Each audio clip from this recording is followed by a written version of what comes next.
สมาชิกสภาปฏิสุนนครหลวงวิจันทร์ได้ค้นคว้าพิจารณาเกี่ยวกับการ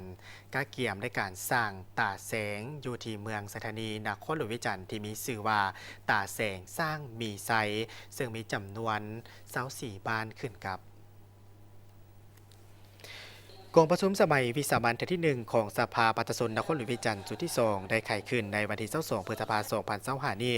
อยู่ที่ห้องว่าการปกครองนครหลวงวิจันทร์โดยภายใต้การเป็นประธานของท่านนาง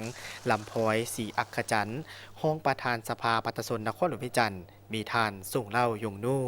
ห้องเลขาคณะพรรคนครหลวงวิจันทร์บรรดาท่านสมาชิกสภาแห่งชาติประจำเขตเลือกตั้งที่1นครหลวงวิจันทร์คณะนำจากนครหลวงแขกถึกเซินเข้าห่วม กองประชุมในครั้งนี้ได้ค้นคว้าพิจารณาและรับพ้องเอาการสร้างตั้งตาแสงอยู่เมืองไซธานีนครหลวงวิจันทร์ซึ่งเป็นตาแสงทดลองที่มีชื่อเอิ้นว่าตาแสงสร้างมีไซเป็นวาระที่สำคัญจำเป็นและฮีบด่วนของนครหลวงวิจันทร์ท่านผู้วงคำสาว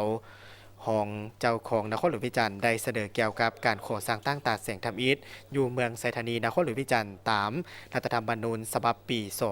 2025และตามมติตกลงของคณะบริหารงานศูนย์กลางภาคสมัยที่11อิงใส่กฎหมายการปกครองท้องถิ่นนครหลวงวิจันทร์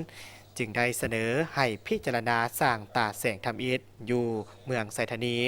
ชื่อของตาแสงเอิ้นว่าตาแสงสร้างมีไซ คำว่าสร้าง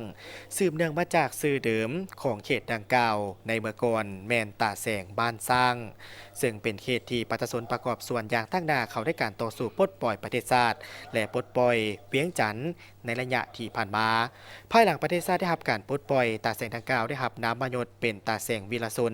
ดังนั้นเพื่อให้ประชาชนและคนหุ้นนุ่มคนหุ้นใหม่ได้รับรู้ถึงคุณงามความดีของตาแสงบ้านสร้าง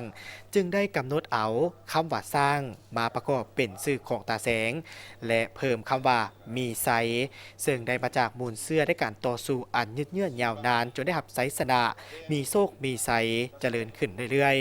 ๆจุดที่ตั้งของตาแสงตั้งอยู่ฟากเงิมเบื้องทิศตะวันออกเฉียงเหนือของนครหลวงวิจันทร์ห่างจากใจกลางนครหลวงวิจันทร์ประมาณ70กิโลเมตรตาแสงแห่งนี้มีเนื้อที่ทั้งหมดประมาณ358กิโลเมตร ประกอบมี24บ้านซึ่งแมนบรรดาบ้านเป้าหมายที่จะสร้างเป็นเมืองใหม่ในเมื่อก่อนภายหลังที่ได้มีการรับฟังการเสนอจากบรรดาผู้เข้าร่วมคนครัวพิจารณาประกอบคำพิจารณาเห็นอย่างลึกซึ้งมีจุดสุมเจาะจงภาวะวิสัยมีเหตุผลตัวจริงเพื่อรับประกันความสอดคล้อง